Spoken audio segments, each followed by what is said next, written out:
Hi guys, it's Tash here, and today I'm with Pauline. Hi Pauline. Hi. Hi. So I'd like to talk a bit more, well, a bit about your experiences on the platform and learn a bit more about you. So currently you've got Angelic Reiki and Reiki massage, I believe. So should we start with maybe Angelic Reiki? Would you like to tell me what that is all about? How is it different from regular Reiki? What can people expect? Yeah, sure. Angelic Reiki is known as a healing of our time.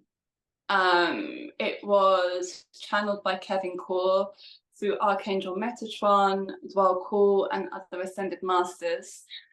And it's a very, very powerful energy healing.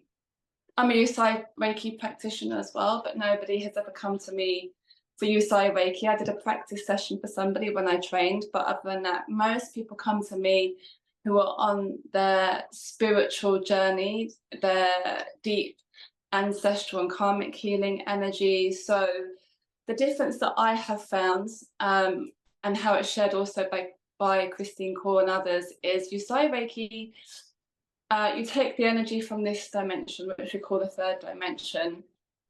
It's this environment, and you use your judgment, checking for differences in heat and cold in the body. Yes, you also receive messages, but it's very much in this realm. And you channel energy from Mitsuru Yusai, who channeled he sat up on the mountain and he channeled the Reiki symbols, whereas Angelic Reiki is of thy will, not my will.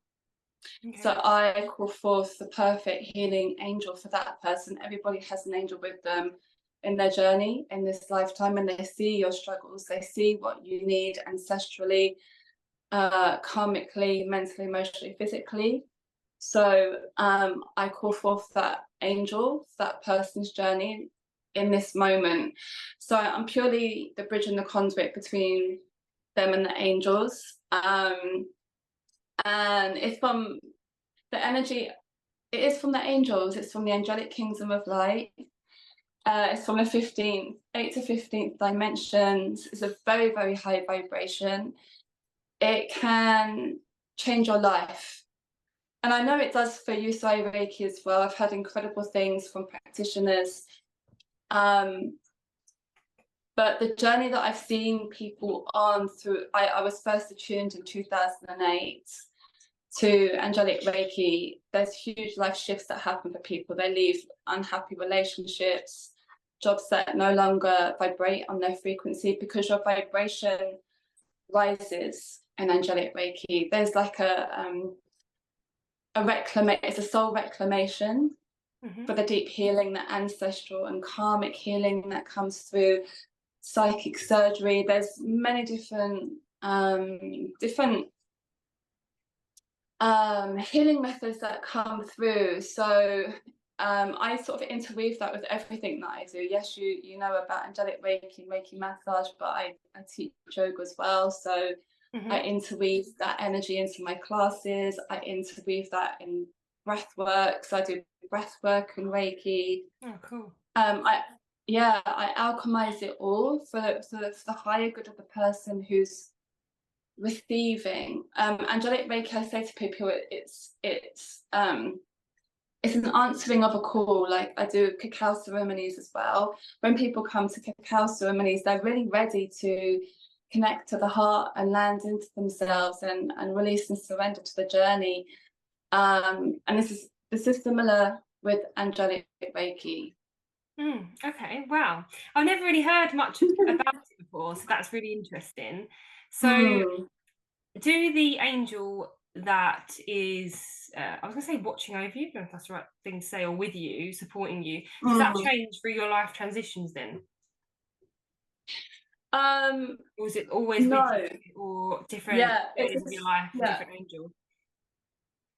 You have one angel with you throughout your lifetime, but then you have different angels, different energies coming through for you for different stages, different parts of your life.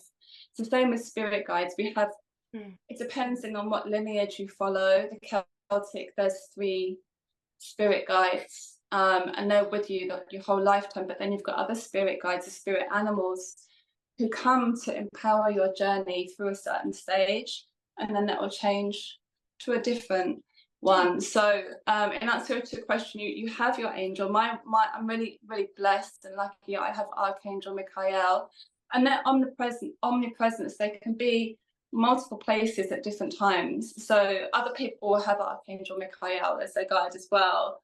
And he you know, he has protected me from so much. I mean, I've been hit. I do still cycle a lot in London. I've been hit by like cars, by other cyclists, and many different things, and I've never been harmed. I've gone over handlebars and landed on my feet 3 times actually. Just went ooh over the handlebars and happened to land on my feet. And was like, and I've always the presence is always here, always on my right hand side. So yeah, if that answers your question, it's kind of like also showing my experience of my own angel, but also yours. Yeah. That's amazing. So what do people expect then? Are they lying down when you're giving them a healing experience? It's different. For Angelic Reiki, yes, you're fully clothed. You're lying down. My right hand comes to solar plexus, which is the window into your incarnation in this lifetime. So they're sending energy direct to your source of power, and the left hand to your higher heart, to your higher consciousness. So the energy is going direct to those energy points. Whereas with the Reiki massage, it is a massage, but with Reiki. Yeah. So I'm calling for the perfect angel for that person's journey. So as I'm helping the body to release tension, trauma, whatever it needs to release, they're also receiving Angelic Reiki at the same time. Okay. So what inspired you then to delve into this wellness industry, wellness world, and Reiki and everything? Well, it's been a long journey. I've been told I was born gifted. I was born a channel.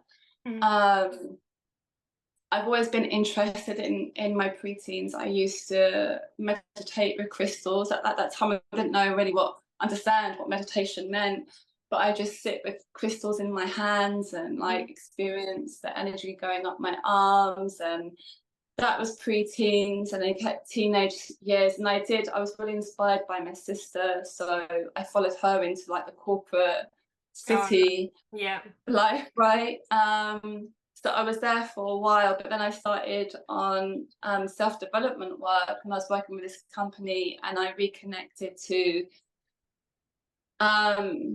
my life journey, my life passion, which I've always wanted to make a difference to people. My journey is to hold space for people, and that's what I reconnected to first Angelic Reiki, having my first attunement in 2008. And then that led on to doing my yoga teacher training, doing crystal healing.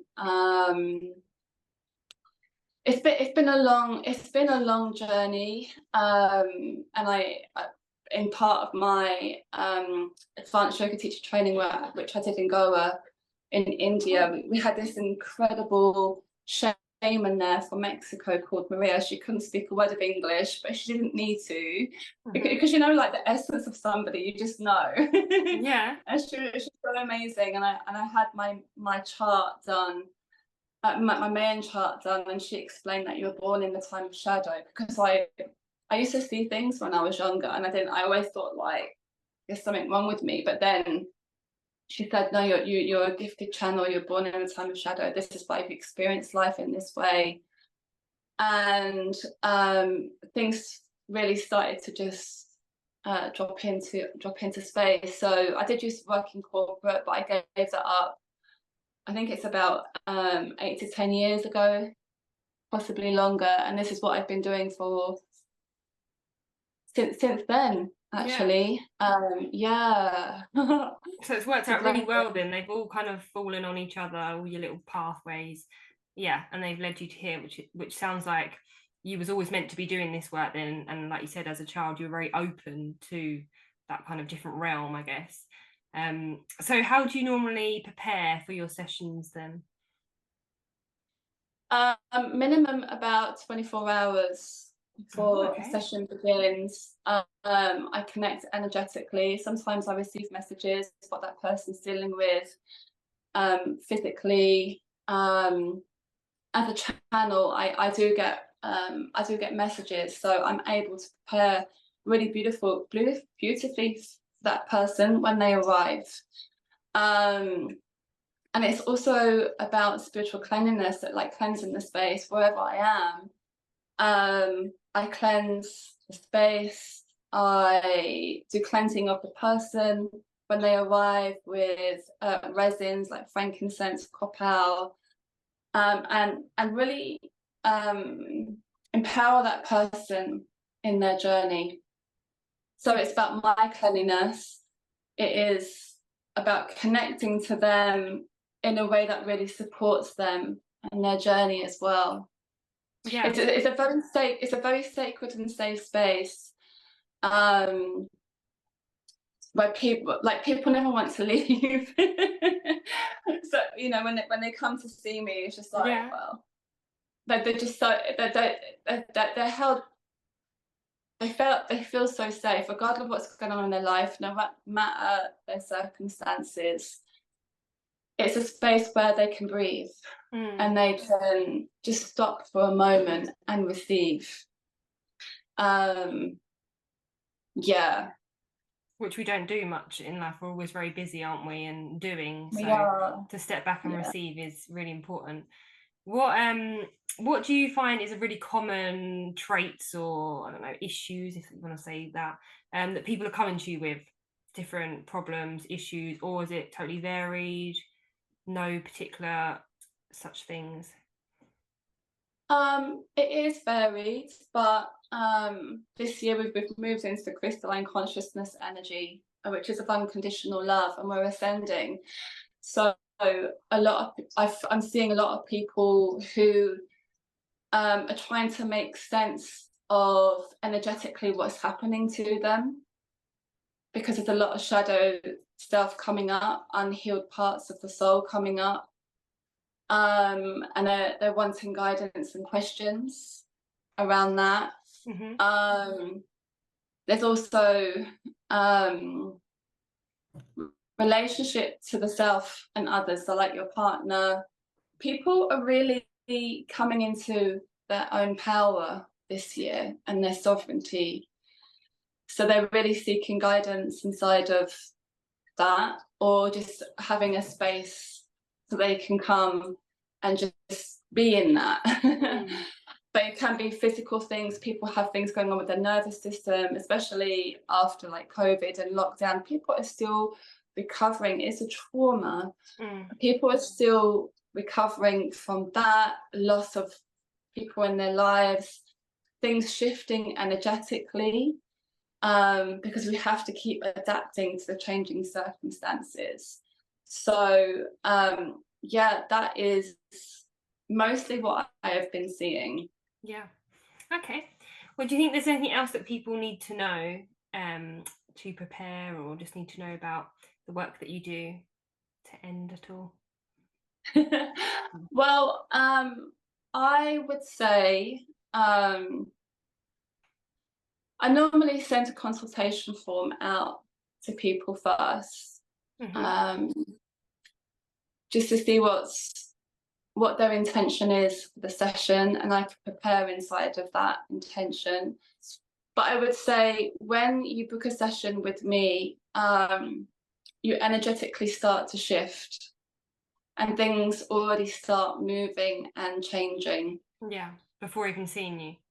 Before even seeing me, yeah. So I would say not to be concerned or worried if that starts to happen. And spend time out in nature, in preparation, like walk barefoot on the earth, send any like concerns or anxiety, because people do come to me when they're ready to move forwards. I've had people who have cancelled and they're not quite ready, and that's okay.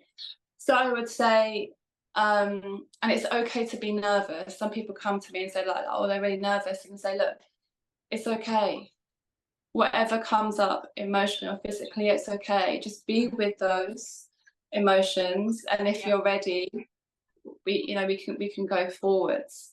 It is, and as I say, like angelic Reiki is such a powerful Reiki energy.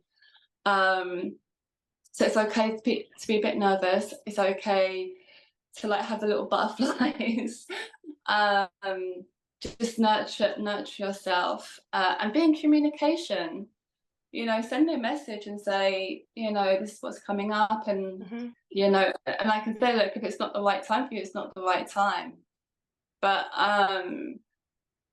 if you've seen me on any platform or somebody's recommended you, then it's likely it is your time. And just trust your own intuition inside the process.